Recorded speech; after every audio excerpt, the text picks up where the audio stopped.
All right, we're going to get started. So welcome. My name is Daniel Castro. I'm Vice President of ITIF, the Information Technology and Innovation Foundation, and also Director of ITIF's Center for Data Innovation. For any of you that don't know us, we're a nonprofit, nonpartisan think tank that focuses broadly on innovation policy. And within ITIF and the Center for Data Innovation, we do a lot at the intersection of course, data technology and public policy. I'm really excited to welcome you to today's event. We're going to be looking at the public opinion on AI. I think we're in a really interesting moment right now when it comes to AI. You know, it's been about a year and a half since ChatGPT was released. You'd think everyone would know about it by now, but as we'll find out, not everyone does. But the technology still is rapidly advancing and changing. We're also seeing, U.S. firms being the global leaders in this area, but other countries are challenging U.S. leadership in this space. They see that the future is tied around AI and they want their companies there. And we also see China in particular recognizing that leadership in AI, particularly using AI to compete in advanced industries, is how they want to be ahead. And so there's real significant challenges to the U.S. national security and U.S. economic policy in terms of whether the U.S. remains a leader in this sector. So it's against this backdrop that we've, of course, seen Congress thinking about what should it do next in terms of AI policy. And this is where I think it's really important to understand how the public thinks about AI, because how the public thinks about AI will impact the range of feasible options that Congress will have at its disposal. And so one of the biggest questions basically here is, is enthusiasm and optimism around AI the dominant feeling and emotion and attitude, or is it can be one that's centered around fears and skepticism? I think as we move forward, this is really going to be the critical question, because it's going to determine whether the United States really kind of puts the pedal to the gas and accelerates what it's doing around AI, or whether we're pumping the brakes. I think we see this reflected in the debates we see right now around AI, whether sometimes we're focusing on AI risk, other times we're thinking about AI adoption and how to move forward. I'm really delighted that we have two experts from Public First, a UK consultancy who has led this new survey that we've released today. They're really going to unpack these ideas. What do Americans think about AI? What's changed over time? And what should we be asking about as we go forward? We're going to kind of divide today's session into two parts. At the beginning, we're going to have Jonathan DuPont provide an overview of the report that we released today. Then we're going to get into a panel discussion. I'll introduce our panelists after Jonathan speaks. Let me pause now, and Jonathan, turn it over to you. Thank you. Thanks, Daniel. Thanks very much for having us. So first off, we do have some slides, but you need to look at your own device. If you don't want to, that's fine. I'll just talk you through it. But there are QR codes all around the room. So if you scan all of those, it should take you to them. Or if not, it's ai.publicfirst.co/files/slides.pdf. Cool. So for those of you who don't know us, we are Public First. We are a global consultancy, and we specialize in kind of the crossover between public policy and public opinion. We've spent a lot of time over the last few years kind of tracking the rise of AI globally and kind of what people think about it, what they're excited about, what they're worried about. As part of that, last year, we started this annual tracker in both the US and the UK, kind of looking at how attitudes were, so we could kind of track how they're evolving. As you know, AI changes very fast.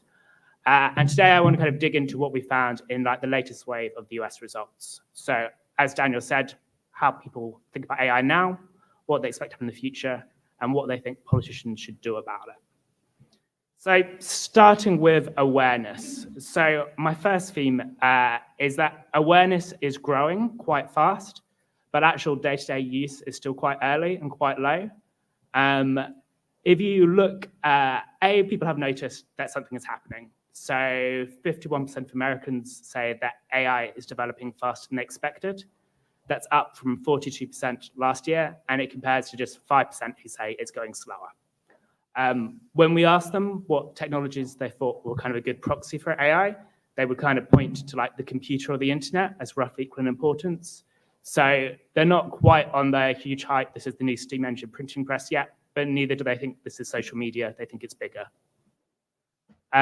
Much of the rise of the hype was obviously driven by ChatGPT, and awareness of that is growing fast. It's kind of doubled over the last year to about 60%-ish. It's still a little bit behind Alexa and Siri, but it is now definitely a consumer brand. However, usage is much lower. Kind of across all ages and demographics, only 13% of Americans said they were using a chatbot regularly day to day, although that does vary a lot across demographics, and you can see that more in the slides and in the report. Basically, the younger you are and men are more likely to be using them regularly. That's also true at work. About a fifth of workers have said they're using them to help with their work regularly. Those who are using them say they do find them helpful overwhelmingly. So I don't think this is just a hype mirage thing, but we're still a long way behind, say, a Google search in terms of adoption. It's not too surprising, but partly because people aren't using these tools, most people still have quite a limited idea of how they work. Only about a third of Americans say they're confident in how they work, and I think that's probably boosted a bit. People always say they're overconfident, particularly men in most polls. When we ask people just familiarity with some of the terms that are fairly familiar in the debate today, so large language model, attention, hallucination, only about 10% of people had ever heard of those.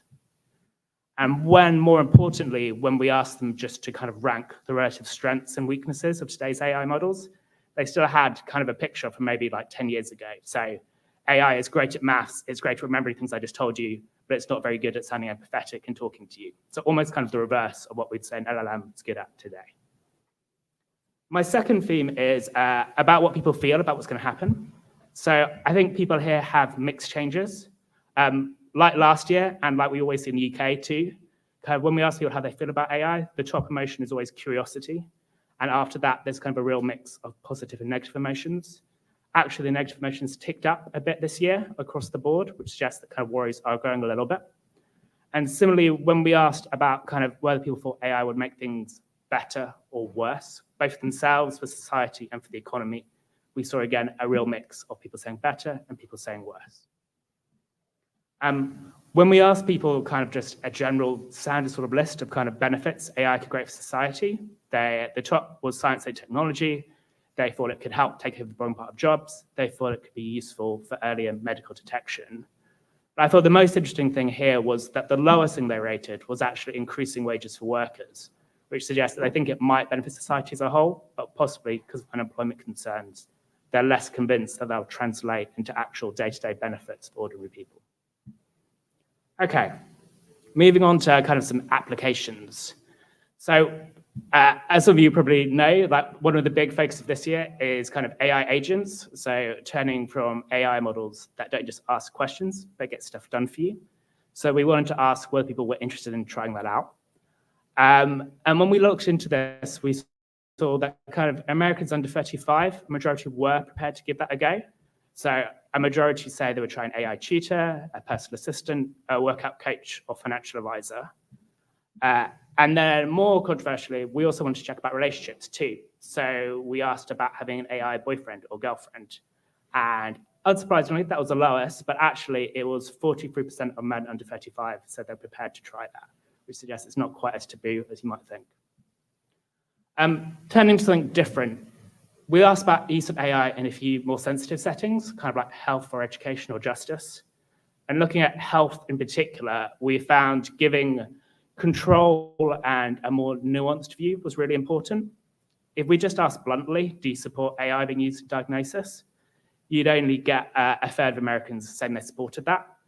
If you did a range of kind of other protections as well, just giving people a choice, that support went right up to 61%. Turning to risk. So we asked first about familiarity about risks, where unemployment came the top. That was the risk people were most familiar with. And actually lowest, we were just chatting about this, was energy usage, which is a debate I've seen in a lot of policy circles, but actually doesn't seem to have cut through with the public yet. But when we turned to the risk they were most worried about, that was actually misinformation, which is not too surprising in an election year. People had different ideas what misinformation means, though. So when we compared between Republicans and Democrats, for Democrats, they were much more worried about deepfakes and AI being used to kind of hurt or embarrass people. Republicans were much more worried about political bias and that affecting elections. Overall, though, we saw everyone was worried about misinformation in an election year, and unsurprisingly, Republicans thought it would benefit Democrats most, and Democrats thought it would benefit Republicans most. One reason that people are worried about it is there's quite low confidence across the board that people can detect AI content. About just under a half said they were confident they could do that across everyone, and that got much lower for kind of older Americans. We also did a quick test to see if people thought they could pass the Turing test in kind of under 1 minute or 10 minutes. And again, we saw older Americans were very unconfident that they could tell whether it was a human or AI under 10 minutes. Turning to the other big worry, which is unemployment. When we asked people, just did they think their own job was at risk of getting automated? It was actually slightly people at the top of the educational distribution, like people with university degrees, who are more likely to think they'll get automated than at the bottom. And actually, when we asked them to rank the likelihood of getting of different other people's jobs, they had quite a nuanced picture, I thought. So the jobs they thought were most likely to get automated were computer programmers, customer support agents, graphic designers, judges, nurses, and care workers were at the bottom. But overall, a majority thought that AI would increase unemployment, and a majority supported the government doing something to try and prevent that. One reason I think people expect unemployment to happen is they expect AI to continue to rapidly improve. So we asked, again, as we did last year, when they thought AI would reach a human level of intelligence, and the median answer was in the 2030s, which again was last year. We then asked them a new question, though, when they thought AI would reach a level 10 times as intelligent as a human, and they thought that would happen in the 2040s. In general, I think people are very against the idea of a superintelligence or highly advanced intelligence. Twice as many thought it was a bad idea as a good idea. Over half said it was dangerous. And in open text, you could see people just thought this was a really bad idea. You shouldn't do it. Going right to the extreme, there is a significant minority of Americans who take an extinction risk seriously. And to kind of calibrate it, it's greater risk on average than an asteroid, but still lower than climate change or nuclear war. It's about a fifth of Americans who think there's a greater than 10% chance. Then finally, turning to kind of what does this mean for policy? And I think our big theme, as Daniel hinted at, is that this real divide between this prioritization of technology and kind of stay at the frontier, or pursuing regulation and being more safe and responsible. So we tested a big range of policies and asked, should they happen now? Should they happen maybe later? Or are they just a bad idea overall? And if you ask that, you got kind of a majority supporting a huge range of policies. So I won't try and read them all out now, but the top three were requiring AI content to be clearly marked, making AI companies legally liable, and banning the export of advanced AI. Whereas the only three policies, I think, that they were against was introducing a new tax on AI models, increasing government funding, and banning new research. But how much does that trade-off actually matter? So what we wanted to ask people was kind of a split choice. Did they think it was more important to stay at the technological frontier ahead of countries like China? Or was it more important to kind of pursue slow, safe, responsible regulation? And we saw people really torn on this. So about 43% prioritized staying in the lead, 35% safety. If you were older, wealthier, better educated, and more right-wing, you were slightly more likely to prioritize technology frontier, but it wasn't a huge divide. And kind of we saw this division across kind of all ages, genders, education, ideologies. And then we asked people to kind of put in their own words why they chose one side or the other. And I think there were basically four groups of responses, two on each side. So on the people who are pushing technology, there were one group who just were in favor of technology in general, thought you should kind of go for the future, go for advance. Another big group thought, yes, advanced AI might be really dangerous, but it's still safer in the hands of a democracy like the US than in the hands of China or Russia, so why slow down? And then on the other side, you saw one group who basically saw the AI debate as a continuation of the social media debate or all the debates about internet regulation. This is just another thing where we need to regulate more now. And then you saw one final group who just thought AI was such a dangerous risk that you should prioritize slowing it down no matter what. So I will leave it there, but those were things we found. Thanks very much. Jonathan, thanks so much for that. And I encourage everyone to really, download the report. And there's so much more obviously there than we could even unpack here. There's some really great and interesting findings, especially some of the different. Daniel, Claire, just if you do want to read the report, it's ai.publicfirst.co. Just skim through. Yes, please. I want to turn to our panel. So our panel, starting on my left, I have Venus Ali, who's a managing director of Public First. Then, of course, Jonathan, to his right, is Alex Tyson, associate director of research at Pew Research Center. And then on the far right over there, Lee Rainey, who's the director of Elon University's Imagining the Digital Future Center, and also a former Pew Research Center expert who led their digital research for quite a while. So thanks all of you for being here today. When we were thinking about doing this event, I really wanted all of you in this room because, it's not really a question of what does one survey say, but what do all the surveys say, and what insights can we start gleaning as we're seeing more and more data points. So Alec, I thought I'd start with you. Pew obviously has this long history of doing, tracking Americans' views around technology, and you've seen in the past how these change over time. Can you tell us a little bit about what you've seen in the past and how you think this compares to AI and where AI is in this current stage? Happy to, and great to be at such a great panel with so many co-panelists. And I thought that was a terrific survey to this idea of multiple surveys. Many of the findings I heard just now really align well with what we're seeing. So I almost want to start with something structural and thinking about how AI is different than past technological revolutions. And that's this notion of opting into something or being able to opt out of something. Even at this early stage of public opinion towards AI, it's already increasingly nearly ubiquitous. It's in so many of the tools we use, especially if you're online or someone who's online often. That's a lot different than previous tech revolutions, whether you want to talk about the internet or mobile technology or social media, where you had to purchase a device, a modem, you had to sign up or sign in. And I think that matters in some of the key opinion differences we're seeing.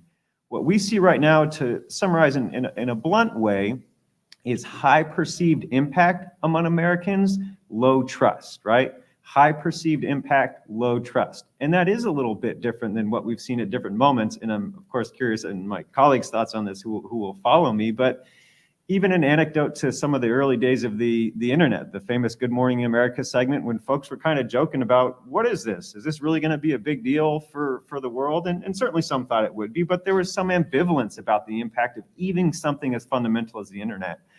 That's not what we're seeing today. Majorities of Americans, if you ask them, is AI going to have a big impact on, say, the job market? Yes, absolutely. 60, 70% will say yes, right? So that's perceived high impact. We see that across groups. The other point I want to talk about is low trust or maybe caution.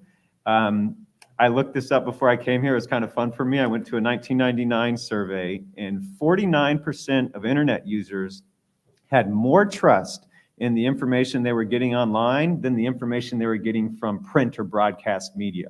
49%, that's pretty remarkable, because what we see now is the shares of Americans, even those who are users of something like ChatGPT, levels of trust, single digits. Do you trust the information generative AI or ChatGPT is giving you about the election?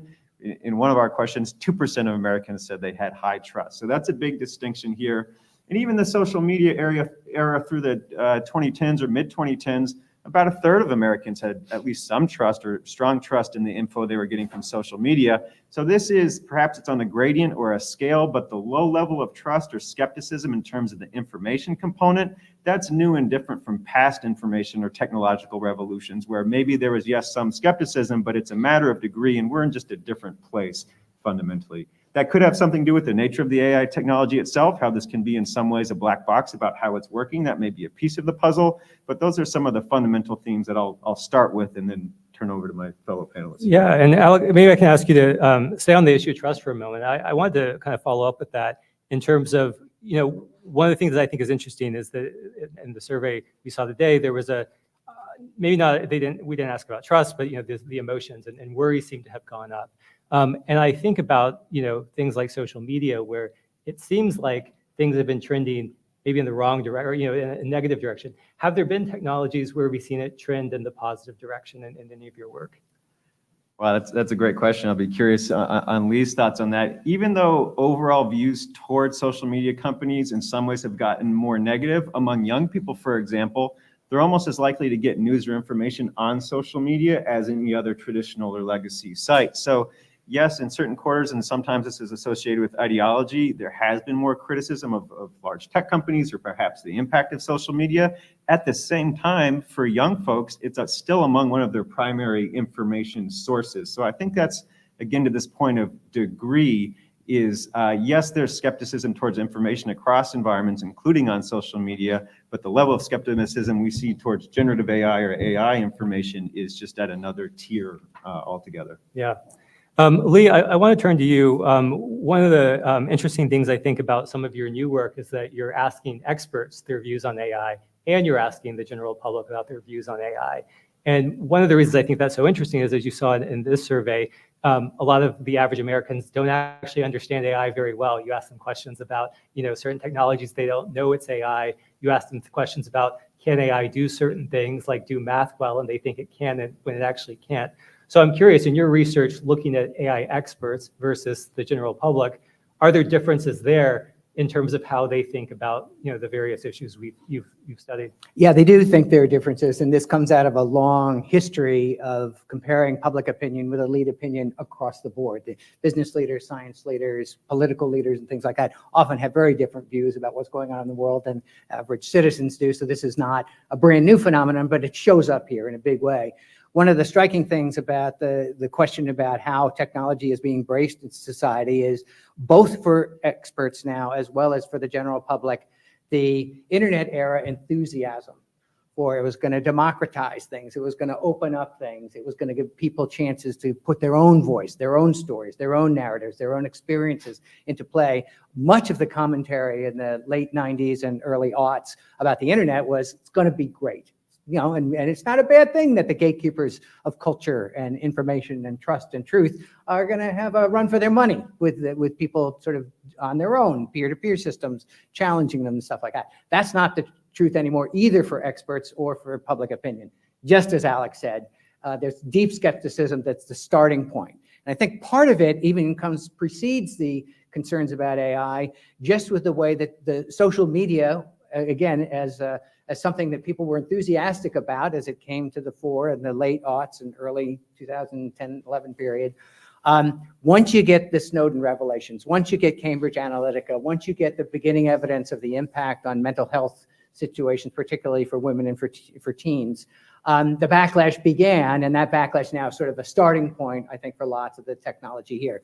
When you ask them particular questions about particular impacts, experts immediately go to sort of systems and big thoughts, and people think about personal impact. So people are, for instance, much more worried about their own job situation than the experts, who think the job situation might sort itself out over time. And the bigger thing to worry about is systemic inequality that just gets baked into culture now in a way that where the winners get more winning and those who are left behind or are not as tech savvy are going to get punished by these systems. Interestingly enough, the experts are more sanguine about the impact on education than the public is. The public is hearing from teachers and seeing what's happening immediately in classrooms. Experts are sort of thinking to the sort of promise of personalized education, like the Sal Khan video that came out last week with the OpenAI revelations there. So the personalization piece of this is already sort of baked into expert expectations, both on the education side and on the health side. They're pretty sanguine about it. Experts do worry about inequality. They're more worried than the public about privacy, because they can see how once this is baked into virtual reality systems, to augmented reality systems, to robots themselves, there are ways in which the people's being known, being exploited for their knownness, not being able to take control of what happens to them. Experts are somewhat more worried about that than others. The final thing that the experts sort of speak about that the public hasn't yet begun to speak about, although I think we're moving quickly thanks to surveys like this, they see a moment coming in the not distant horizon where we're going to have to think the biggest thought of all, which is, what are humans good for in a world where machines are increasingly encroaching on stuff that used to be our province, right? And the spinoff of that is the institutions, the analog institutions in particular, that serve people relatively well for a long time, and problem solving and collective action and stuff like that. Those have to be reimagined too, when a whole new set of actors, a whole new set of systems of education and information and sort of fakery come into being. They're thinking that the institutions we have now are not up to the job, which is a standard story about technology, but it's a cute sense now that didn't match, for instance, the way that people were thinking about institutions in the dawn of the internet era. We were talking about e-government and e-health and stuff like that. That stuff is sort of elemental compared to the way folks are thinking now. And Lee, maybe I can ask you to reflect. I thought Alex's comment about going back to, was it 96 or 98?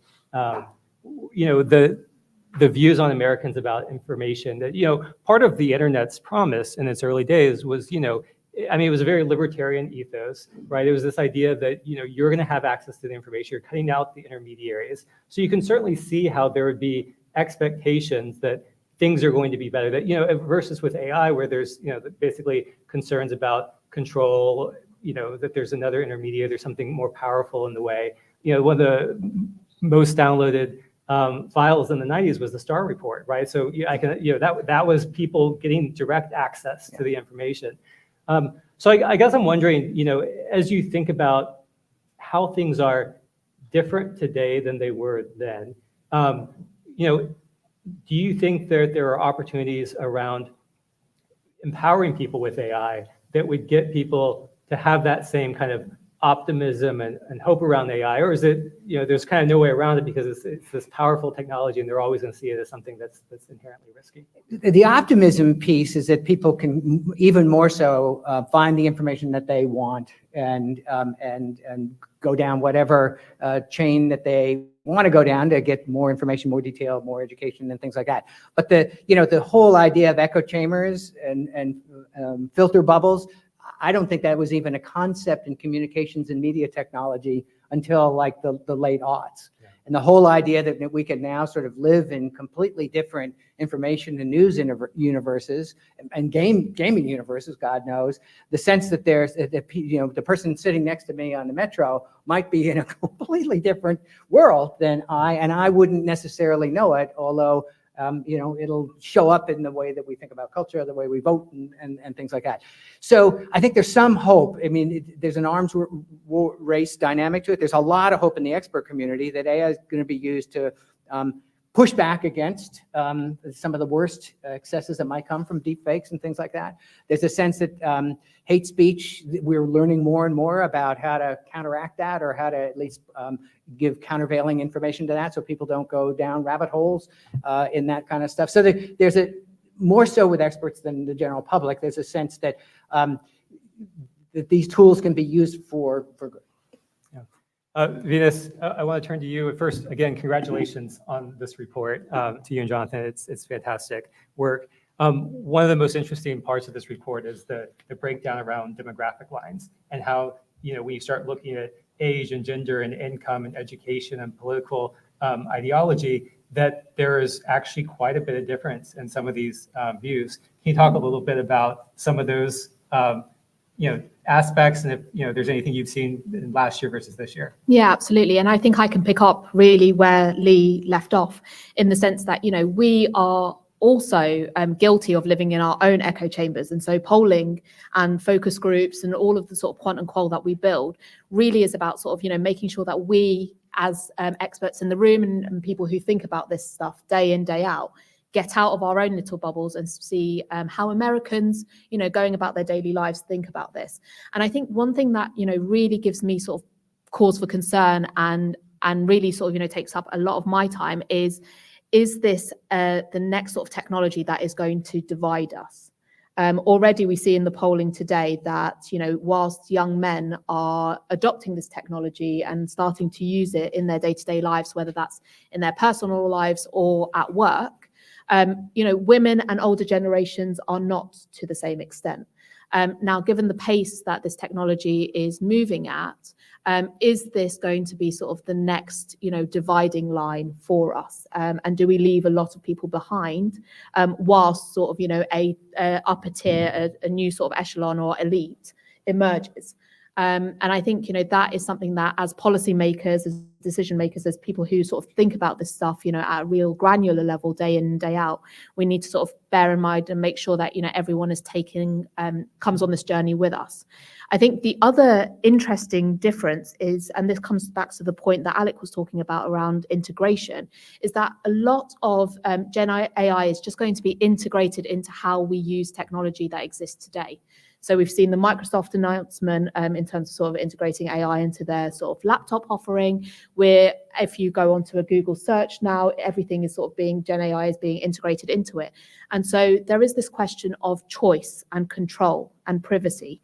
And at the moment, this stuff is being foisted onto us.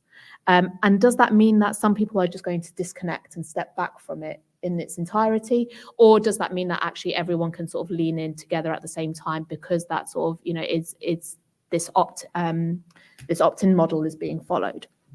We don't know that, but I think what's really interesting from an ideological perspective is that whilst there are splits on the sort of Democrats v Republican, there is this shared vision or a shared sort of lack of understanding of exactly where AI could take us. We have some people who feel very optimistic and feel that the US should be pushing ahead in terms of making sure the US remains at the frontier of this tech, make sure that it wins the arms race against China. And we have other people saying actually, we must take a safety first approach, even if that means that we are slower to adopt. And that is shared, whether you're Republican, Democrat, young, old, there is that sort of split right across the board. And I think actually that's a good thing, because it means that we can have a nuanced debate about this. There is not this one large majority clamoring and leading the debate. So I actually, some of the, the differences we've seen in the polling, whether it's around optimism or pessimism, whether it's around sort of, leading the argument or taking the safety first approach, the fact that there is no consensus, I think actually makes for stronger debate. And I hope the policymakers see that, and that's reflected in the debates that they have as well. Yeah, I think that's really interesting. I mean, one of the points that you mentioned was around the difference in gender views of AI. And I mean, obviously that's something that we see in technology and generally see in the technology industry. I'm just curious, in any of the other work that you've done, have you seen, that kind of similar divide, and have you ever seen it, what leads it to close? Have you ever seen it starting to close? Yeah, so we do a fair amount of work on sort of the digital divide more broadly, and we see that actually women might lean into the arguments more when it's sort of on healthcare, on education, on those sorts of issues, because they sort of touch that in their daily lives, day in, day out. Whereas actually, you will often see men sort of be engaging with this conversation much more on a sort of an abstract level. Now, I think those are sort of a difference in approach, but again, it comes to this point where, with Gen AI being integrated into technologies, hopefully that is how this debate closes, how that sort of gap closes. Yeah. I want to open it up to the rest of the panel too, if you have any thoughts on the demographic issues. And I'm also very interested in kind of older adults. I just was at a conference with some folks who are running kind of long-term care facilities for older adults, and very enthusiastic about the opportunities there to deliver, more personalized services to their residents, but also helping caregivers be more efficient. This is traditionally very understaffed, thinking about how they can train people and onboard them better. I'm curious if you have any other thoughts on the demographics, and Jonathan, we'll start with you. So I think this comes back to the opt-in, opt-out thing, because I think if you look at older adults in particular, it's historically they are slower to adopt technology, but they do sometimes catch up, right? We are all joking that Facebook is mostly just people over 50 now, but they are still heavy adopters. So I kind of feel like some of this, particularly because AI is not the kind of technology that's going to be left at the bottom. It's going to be built right into the core of the technologies people are already using, search, Office, etc. So I feel there will, to some extent, people will get it shown to them. And then once they get some kind of usage more comfortable, I think that will close a little bit. And I think it's also worth just saying on the trust issue, I think big tech has seen lower trust, but it is still broadly more trusted than, say, politicians by quite a long margin. particularly if you keep it kind of generical to individual politicians. So I think there is still, people will give this stuff a go. I don't think they're going to run away apart from quiet. It's actually the young, I think, are more likely to be ideologically wanting to run away from AI. You see this already in kind of the Hollywood debate about, or AI taking over creative jobs. That's quite a 20s argument. I'm not sure that is an argument that older people would push so much on. Yeah, thanks. Any other thoughts on the demographic question? I'm thinking of two groups here that are not, they're job categories more than anything else, or life categories. One is creative people themselves. I think, by instinct, they're innovators in many cases, and they're trying to cut at the edge, but I think they see an existential threat more acutely than a lot of other groups here. And watching the legal situation play out, their reactions to AI are going to be very much determined by whether they have autonomy and whether they get paid, and whether what's disclosed about what the language models use. The second thing that's been so clear to see in some of the Pew data is that, and it's part of the dynamic of the rollout of the technology, is people who are suffering in some way now want whatever benefits AI can give them right away. It's particularly true in health situations and things like that. But in the general public, if it's going to help somebody who's got a disease condition or got a disability or some kind of issue that they're suffering in some way, there's not a lot of hesitation to use AI to help that person out. What you get in that, though, is a lot of insights that would help people enhance themselves, even if they're living perfectly normal and perfectly healthy lives. And Americans draw a line between helping those who could benefit from a condition of deficit, but they don't want, in many cases, enhancements done to people who are living regular lives. And they don't like the idea of designer babies. They don't want Olympic athletes doping or whatever the extra stuff is coming out. So there's a really interesting perspective about sort of people's life circumstances and psychographics that play into this too. I want to turn to the question about AI in the workplace, since that was kind of an interesting theme in the work. And Venus, maybe I can start with you. I mean, I guess first, just maybe you could kind of lay out again what we found about Americans' views of AI in the workplace, and kind of the difference between adoption, but also utility, and how they think about utility. Yeah, absolutely. So I think what's really interesting is that actually most Americans aren't using AI today. Despite the fact that, they might be using it or playing around with it in their personal life, that's not necessarily translating across to the workplace. So we're starting from a very low point of adoption already, but they're already thinking about how AI might affect the workplace more generally in the future. And as we saw, concerns around unemployment rank really high in terms of sort of, people feeling that this is something that's coming down the line. I think the most interesting thing here is it's actually those with degrees, those who are higher and more educated, who feel that their jobs could be at risk, rather than those who have sort of, high school diplomas, etc. And I think that's a really interesting difference to previous changes in the workplace. I think, the top ranking job that was sort of seen to be likely to be automated was computer programmer. So, this is a real sort of like difference, and it's a real break with the past. And so it'll be interesting to see how that developed. And as Lee was saying, experts have a very different view on this. We sort of will talk about like, yes, of course, there will be some jobs that are lost, but there will be many more created, and it will be a net positive, broadly speaking. Now, that's not how individuals think. And I think that's something that, actually sort of, both industry and policymakers will need to give huge consideration to, if what we don't want to see is just this sort of like, let's put the brakes on and just sort of stop adopting this technology because the risks are just too large. And so I think, this is definitely different to what we've seen in the past. And I think if we really are to sort of draw down on the benefits that AI has to offer in industry, we're going to have to think very carefully about how this is rolled out in the workplace, how we engage with unions, how we engage with individuals, and then actually also how we engage with the pipeline coming through, if we're going to sort of maximize the potential for the future. Yeah, one of the first graphs in the report I think is so interesting, because it asks, will AI be good for the individual yourself versus, society or, others, future generations. And it's for the self that people are most worried about. That's where they're least likely to say yes. And then the other ones are more positive, which kind of, does suggest that people think it's good. They're just really concerned about themselves. And that's, of course, not too surprising.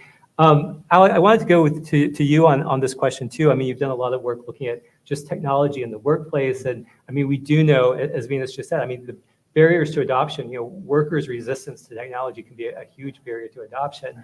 So what have you seen in the past about, Well, it's a great question, because when you get into specific settings, whether it's the workplace or healthcare, these are some of the most revealing settings for public opinion on AI, because a lot of reasonable responses to these very general questions on AI is, are you for it, are you against it? What do you think of it? It's like, it depends. How is it being used? Where is it being used, right? So it's good to get into specifics. And within the workplace, you see the cross pressures or the countervailing attitudes that the public has. On the one hand, large majorities would oppose using AI to make a final hiring decision, right? And this gets to something that has been floating through this panel about what's essentially human. What are humans good for? And the areas, whether it's work or medicine, your relationship with the primary care doctor, that have traditionally been high contact, something close to essentially human, there's a lot of resistance to using AI to fill those roles. There's more openness, maybe not outright enthusiasm, but more openness to use AI to help maybe track someone's driving, who drive is a large part of their job, right? You always see those 800 numbers, call, how am I driving? Is that something that could be automated and you could have ground truth about how folks are doing? On balance, the public says, hey, that doesn't really bother me, right? So what I'm trying to express here is there is a fair amount of openness to AI in specific scenarios. The least amount of openness is to these historically person-centered roles. And that's one place to start. And maybe another way of framing that is, what's AI being used to do? Is it making the final decision, or is it to assist and augment? The latter settings, there's a lot of openness to those applications of AI, including in the workplace. The final decision, whether it's medicine or the workplace, that's very uncomfortable for folks at this point. So I want to turn the discussion to policy, and I want to open it up to questions in the room as well as questions from those watching online.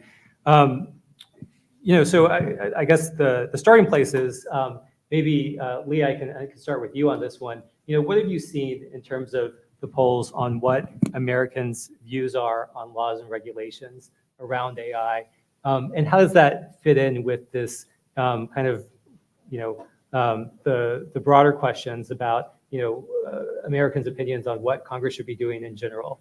Is AI something special, or is it just part of the rest where people just have to kind of fix views on what government should be doing? Thank you for giving me that question. I think there's some sense that the current law can solve some of these problems, but there is a palpable sense that we're onto something new. And so, but Americans are torn in a way this survey beautifully illustrates, where in the abstract, if you ask them, as Pew has, do you want humans to be in control, humans in the loop, humans making the final decisions? Absolutely. We don't trust this stuff to take over agency and autonomy from us. But if the Chinese are going to beat us at it, we might have a different view about it. If it turns out that it's going to get rid of a drudge aspect of my work that I don't like. So the context of this is a deeply determinative thing about how Americans are thinking about it. And that's why policy in an environment particularly that's changing as rapidly as it is, and what do guardrails really look like. I think for many Americans, we haven't polled on this, but the sense is, existing cautions are good. The way we think about drugs might be a good way to think about algorithms in many cases. But we don't know yet about the competitive situation. Do we want to encourage innovation?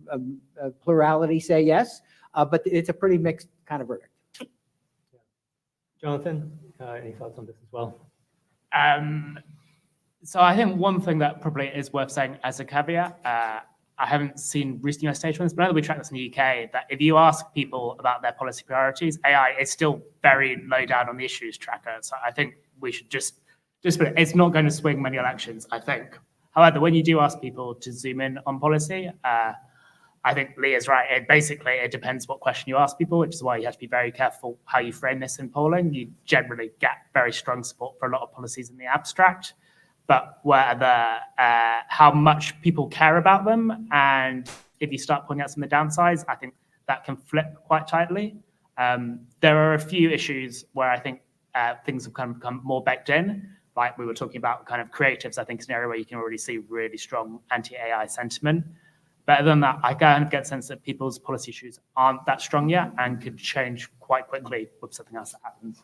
Yeah, and briefly, I agree with everything that was just said, but from our data, I'd push a little bit on what I see as some fairly pro-regulatory sentiment, right? And that's a little bit uncommon for the public, especially with the partisan dynamics within this country. So I could list some examples, but compared to other spaces, we are seeing an appetite higher than other dimensions for, yeah, there should be a role around government regulation and rules here because we're a little bit concerned about the directions that this could go. So that's what a piece of it that we see in our data. Yeah, I think it is stronger than other areas, definitely. Yeah. And it builds trust. I mean, one of the other things that Pew has done is sort of say, if this were to occur, would you feel better about it? And trust goes up. I mean, it's interesting because the trust argument has been a key part of the policy debate for digital for so long. Some of our work in the past, we looked at the GDPR, which was, created principally to increase trust in the digital economy. And if you look at the EU's surveys that they've done of the public after the GDPR went into effect, trust actually went down after the GDPR went into effect. Not significantly, but it did go down some, and it hasn't gone up. And so it kind of raises that question of, well, if the purpose of legislation was to increase trust, to therefore increase adoption, have we achieved it? And then you look at the United States and, these areas of digital that are unregulated, online dating, started really low, similar kind of skew that you see in this. And now, I think the latest Pew numbers I saw was, 3 in 10, adults have tried online dating. Again, without an online dating law or something, even though this is very sensitive data. So I think there's some really interesting questions about, how things change in different sectors and different parts of the economy. One of the other things I want to ask you about, Venus, before I open it up, was, to me, one of the most striking parts about the results here was that the policy that received one of the least amounts of support was more government funding for AI. And when we look at, this is a week after Senator Schumer released the Senate's AI roadmap, and number one priority was more AI funding. I guess I'm curious, kind of one, have you seen, because I know you've done a lot of work in terms of public opinion on government policy in general, can you contextualize that funding argument? Is that part of just resistance to funding more government spending in general, or is this something unique to AI? And what do the senators and members of Congress here that are thinking about, no, this is a good policy, how should they take this news? Yeah, so I think, this is one of those questions where in a democracy, who leads? Is it the people that lead in the front and politicians have to race to catch up? Or is it politicians and the executive that have that sort of long-term view and have to bring people along with them? And I think on funding, actually, if you speak to the average American, they will want to see more funding directed to things that are benefit sort of their pocket, their health, their prosperity, more, near term. Whereas this obviously feels still, given the low adoption rates, the low awareness rates that our polling showed, this still feels some way off. And so dedicating funding to that today, when there are many other fronts, that are sort of, claiming need, is a really difficult case to make. Does that mean that, politicians should back off and look at other priorities? Now, obviously, that is made harder being in an election year. But I would say, this is one of those times where actually, politicians need to lead from the front. Great. I want to open it up. Anyone in the room, if you raise your hand, we'll bring the mic to you. Also, anyone watching online, you're welcome to submit comments using Slido on our website. But please, Mark, could you just introduce yourself? Hi there, I'm Mark McCarthy with Georgetown and Brookings. This is a great panel and a wonderful report. Thank you for doing this. I want to ask a question about the international dimension of public opinion. A while back, there was a survey that included China and the United States on artificial intelligence in general. And the question was, do you embrace the growing use of AI or do you reject the growing use of AI? In the United States, it was 19% said they embraced the growing use and 50% who said they rejected it. In China, it was just about the opposite. 51% said they accepted and 14% said they rejected the growing use. And you see the same sort of dichotomy on particular applications like autonomous vehicles, where the Chinese public is perfectly willing to accept autonomous vehicles and looking forward to it, whereas the US public is resistant and suspicious. And I've always speculated that this has to do with trust in government, with the feeling that the government is there to try to help you out, to try to protect you, to work for the public interest. We don't think that that's what the Chinese government is doing, but they do. And so in the United States, we think government is captured by special interests. It's a partisan toy, but we don't look at it as a place where the public gets protected. And as a result, when you try to introduce a new technology with some dangers in it, you don't have the protective role of government to say it'll be okay. Now, like you sort of touched a little bit on this with the public seeming to think that an extra role for government might be important. But I wonder if you've had similar experiences with international polls and whether this speculation about trust in government being behind it is at all legitimate. Maybe I'll start briefly, but I'd very much be interested in our international polling and Lee's thoughts on this one. I'm glad you brought that up because I think we have to acknowledge the low trust environment that we live in 2024 in this country. And it's not only low trust in government, which has been low for decades, it's low trust in institutions, whether you want to even talk about higher education, more negative views of tech companies. So I think all of these currents are a piece of the puzzle. It's difficult from where I sit to give you a magnitude of how much that's connected, but there's skepticism towards essentially all of the primary gatekeepers who are going to be involved in mitigating, developing, overseeing, or regulating this technology. So is that a piece of the puzzle for why the public is cautious? I think absolutely, right? I just go to the suggestion that maybe nationalism itself is you want to be a world beater in this thing, and that's I'm rooting for my team to do that, and the Chinese are particularly good at that. So I think we've done a fair amount of polling in Africa, across APAC, India, Asia in general, and the Middle East. And you definitely see that dynamic you're talking about where they are much more positive about technology in general. I think layered on the US results is just a slight, just usual libertarian edge to it. So for example, I double checked the increased government funding of AI research in the UK, and that actually was favored by people in the UK who thought it had a net good idea. So I think there's just a slightly more skepticism for that. Mike Nelson at the Carnegie Endowment for International Peace, and formerly with Mark at Georgetown, and an advisor to Lee's program for many years. This is amazingly useful work, but I'm going to ask a somewhat unfair question, which is, tell me some of the reasons you think we're seeing these numbers. Yesterday, I had the chance to do a webinar with Dan's boss about the new book that David Michela and Rob Atkinson have done. Also brilliant. It's entitled Tech Fears and Scapegoats, 40 myths about technology, jobs, AI, and the digital future. So I'm curious, he has 40 different myths. They make very clear throughout the book that there are people selling these myths. There are people spending hundreds of millions of dollars trying to convince us that things are not the way they really are. And your data reflects that. So my question is there any way to look at the data and see that the lobbying by incumbent industries who are threatened by innovation is having an effect? Or is it just the fact that our media and our journalism has so much pessimism embedded in it? This number from China is fascinating because the Chinese media is like the US media in the 60s when we had the Jetsons. They're not watching Ex Machina.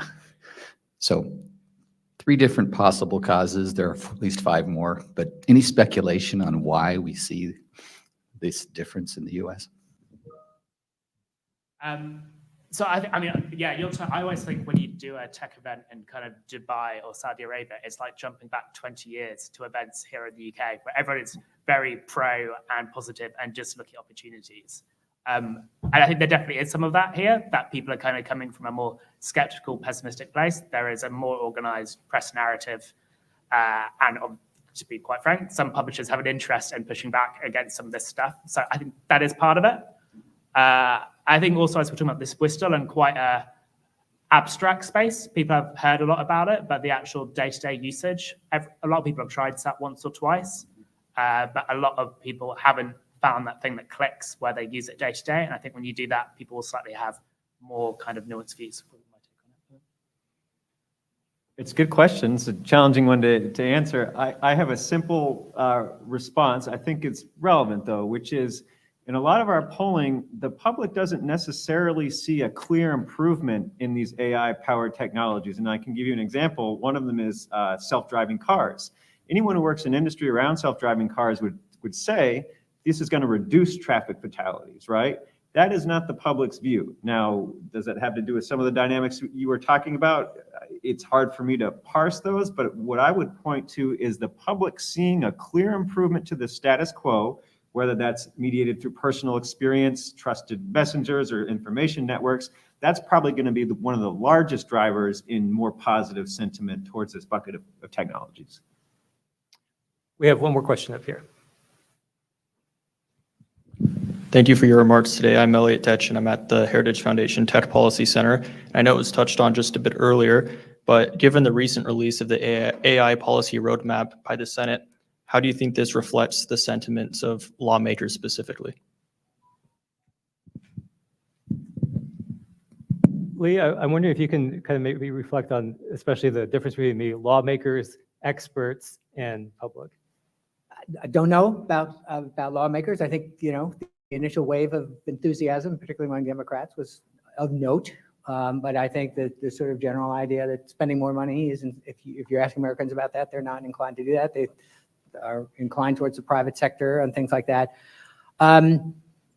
It's interesting. I think I'm remembering this right, that Sam Altman actually took the idea of a language model to the government in the mid-teens and said, "Will you help?" Am I remembering that correctly? And that the costs were prohibitive, and that there was other stuff that needed priority attention and things like that. But the whole structure of OpenAI, at least at the moment, and which is the other one that has a constitutional framework. I mean, there's a basic sense that the private sector has struggles to have models about how to make this turn out right. And so I think that's why there's a sort of predisposition to think that there are guardrails and sensitivities to build into this stuff. But look at what's happened on social media. I mean, that the alarms and the evidence about what's happening has been pretty clear for a couple of years, dozens and dozens of hearings and stuff like that, and nothing sort of yet emerged from the process. So I don't think that there's potentially a lot of big spending coming out for AI, at least in the building part of it. I think maybe in the oversight, building observatories and observation systems, formalizing red team kind of pushback and stuff like that. That might get a bunch of government attention, but not sort of big new spending on new model-ish kind of stuff. So just before we end, I want to ask Jonathan one last question, and that's, as we look at polls, this poll in particular, and others in this space, what are the limitations of these? What should we know we don't know from these polls? What should we make sure we don't? What kind of conclusions should we make sure we don't draw from these? Yes, I think I would go back to what I was saying just now, that this is still very much in the abstract for a lot of people, and this is still the future. Polls are always more accurate when you're asking people about everyday concrete experience of things they actually are using on a day-to-day basis. And I think, like most of these things, you should always buyer beware. It's very easy to push a polling question that will make people say AI is going to be the most amazing thing in the world, or AI is going to be terrifying. And I think the general picture is most people have very mixed views and they don't know, and it depends on how it's implemented. And I think, if I can just add to that, we spent a lot of time thinking about how to design this survey, because we know that people aren't using this in their day-to-day yet. And so we worked very hard to take it away from the abstract and explore use cases, whether that be in education, in healthcare, etc. Frankly, we would love to do more in terms of the qualitative space and, deliberative work to really understand, like, okay, well, what is it that moves people? What persuades people if they are given a chance to play and explore these tools in a safe environment? How does that impact their sense of the technology more broadly? A poll is a great snapshot in time. We've worked really hard to make the findings as robust as possible, but clearly there are limitations when adoption rates are so low. There are ways that you can sort of work around that. But this is why it's a tracker poll. We did this poll first in 2023 when, ChatGPT had launched, I think, 3 months previous. A year on, we're already seeing ChatGPT have levels of awareness just behind Siri and Alexa, which have been on the market for much, much longer. Who knows where we'll be in a year's time? But I think, keeping that regular drumbeat and that regular temperature check is going to be absolutely crucial. Well, thank you all so much for your contributions today. Thank you for presenting the report today, and thanks everyone for joining us. And